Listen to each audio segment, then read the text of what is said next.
I listen to your music. Yes, ma'am. And you talk a lot about where you come from. And so what's interesting to me is the song "I Can't Change," but hearing your music and hearing you talk about how poor you were, and how sometimes y'all couldn't even eat, find no food, that kind of thing. Yes.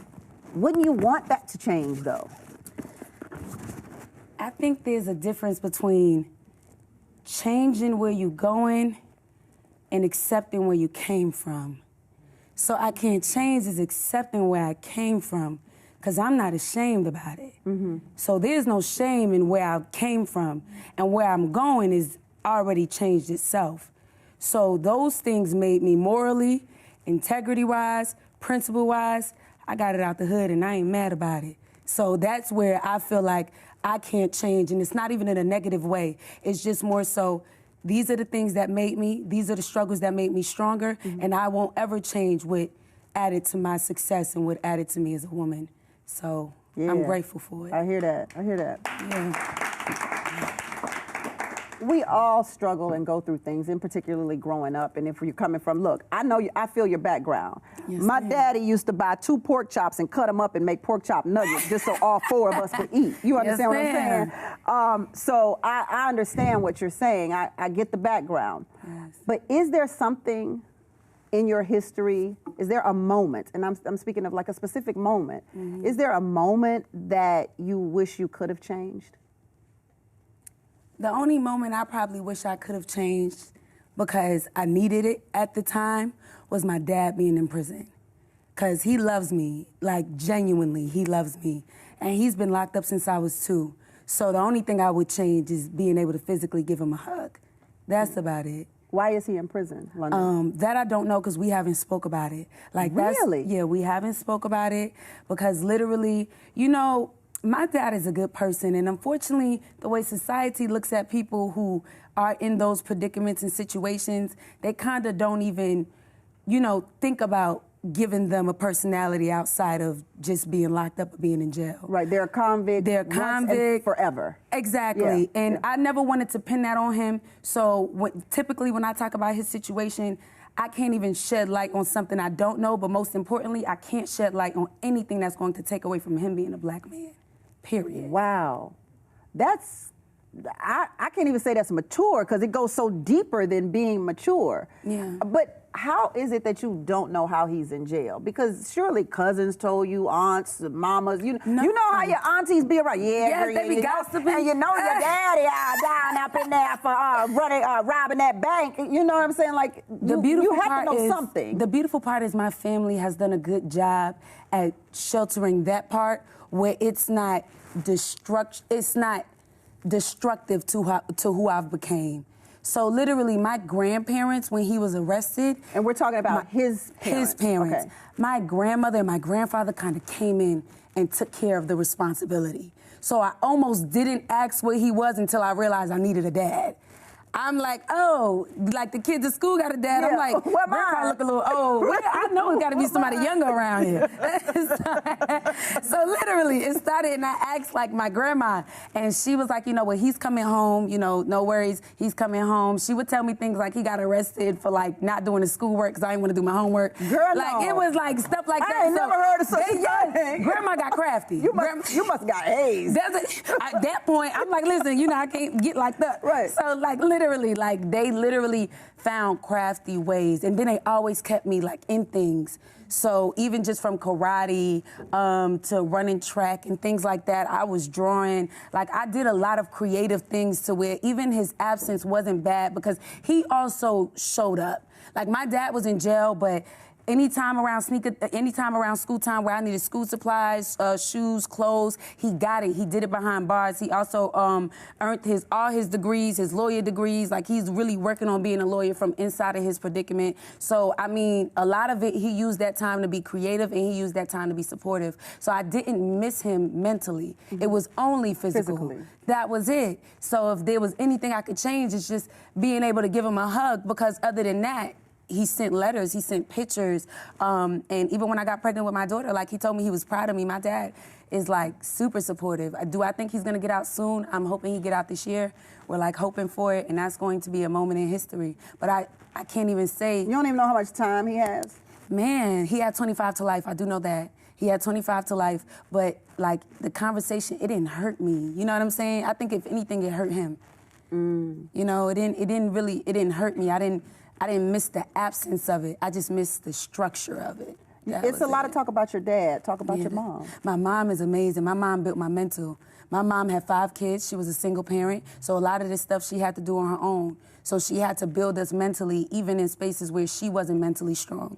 She put a lot of faith, she put a lot of strength into us. You know, kids gonna do what they want regardless. But one thing about my mom, she's put us in a home. She's made it as successful as she could possibly make it. So when I talk about food stamps and Medicaid, it's never to downplay who she was. That's how she provided. And as long as I wasn't in the system, as long as I wasn't in the street at the time living with her, and as long as I wasn't just, didn't have the necessities like clothes and shoes and stuff like that, my mom did what she could. But I was a creative kid. So did your mom, how is or was the relationship between your mother and your father? Were they together or not together? They were together when he got arrested. So I think a lot of it was just like, dang, because they loved each other. My parents loved each other. So at the time where any of that might have transpired, I think that was the first time her heart broke.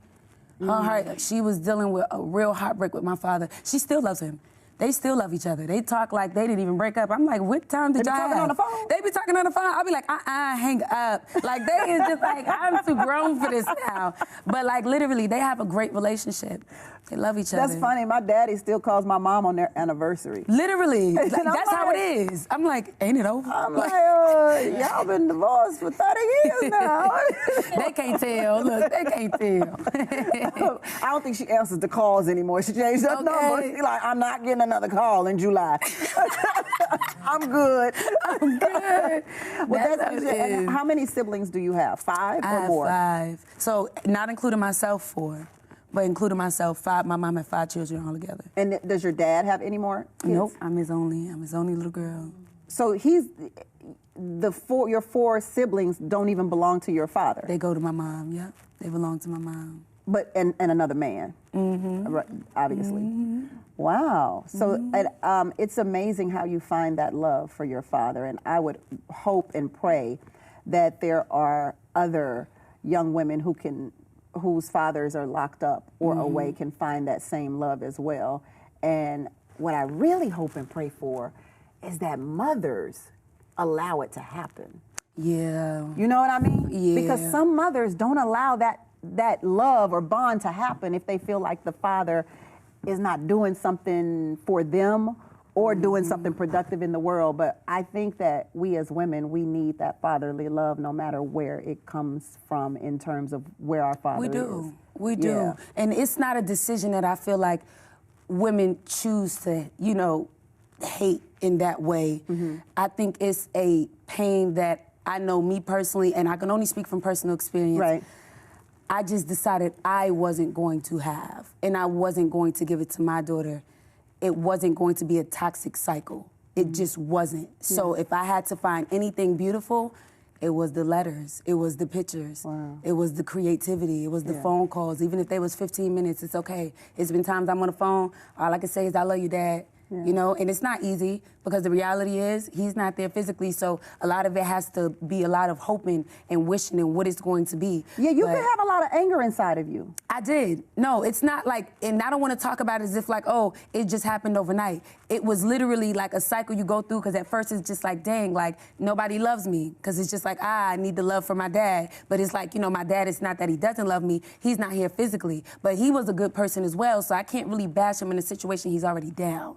So now in this very moment, it's my problem. How do I deal with it? How do I look at it? Because a lot of times it's all about perception. It's all about perspective. And perspective. However you look at it and whatever energy you create from how you look at it is how you are going to deal with it. So if I look at it like, he didn't want me, I'm 9 times 10 gonna feel like he didn't want me. But if I look at it like, he can't wait to come home and see me. Now I'm excited and I'm waiting on him. Right if people only knew the magic of changing perspective. That's it. It's magical. Yeah. It's magical. My brother and I have two very different perspectives of my father, because my father wasn't around.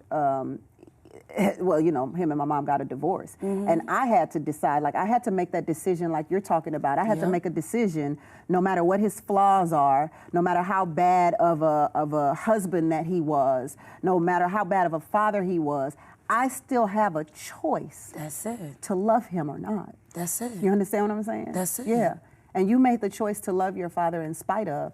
I made that same choice to love my father in spite of. Yes, sir. And so he will, yeah, so I feel that with you. Like, I feel that connection with you. That's our power. Yeah. That's our power. There it is. That's what it is to be a woman. Make the choice.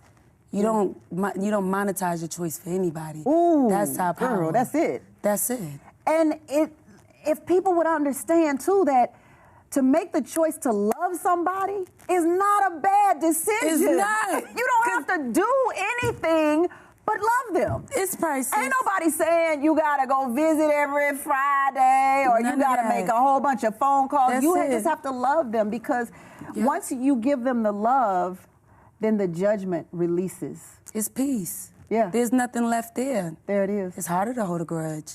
So much harder to So much harder to hold. It's so hard to be mad at somebody forever. Like, I don't even want to fix my face when you're around. Like, I can't even do it.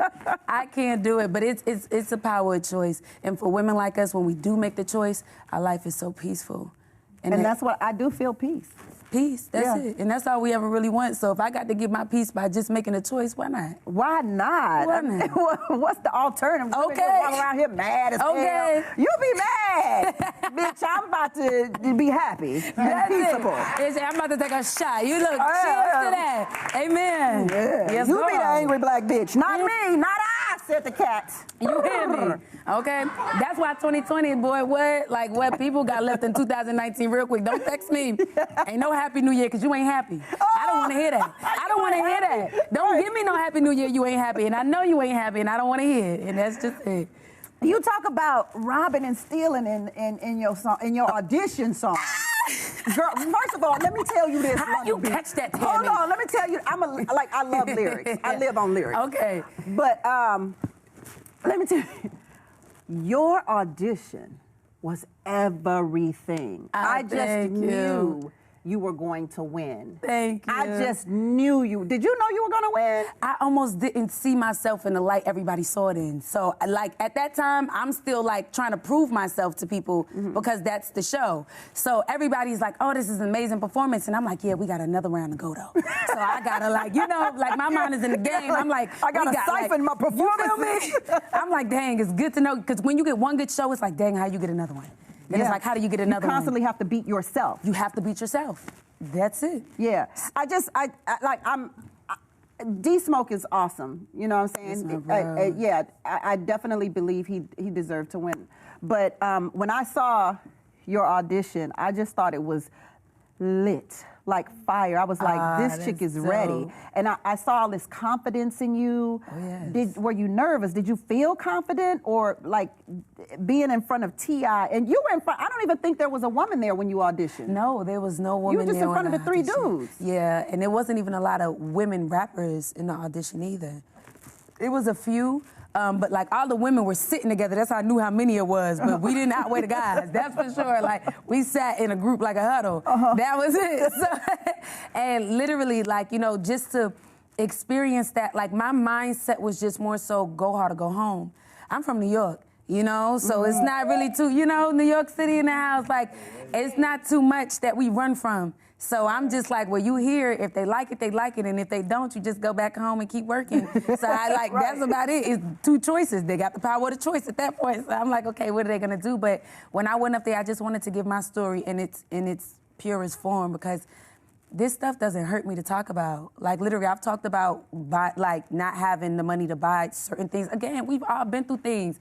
But I do feel like when we open conversation without it being hurtful, it can be very helpful. Yeah, helpful. It can be very helpful. So in your audition song, you were talking about robbing and stealing. I was like, what's she robbing and stealing? Oh, yes. What did you rob and steal and when and why? Listen, growing up, I remember I went to school and my house caught on fire and I only had one pair of clothes. And How did it catch on fire? The lady, son downstairs done lit the damn stove. Next thing you know, because you know the apartments in Georgia. So it had a pilot light, was it gas? It was gas, and he started a fire, but in Georgia, the apartments kind of are on top of each other. Yeah. So it was the bottom floor, and the fire lit up from the bottom floor, and literally, the whole face on fire. The whole building. The whole building, it just didn't stop. And by the time we found out, our room door was open and the smoke was coming through the front door.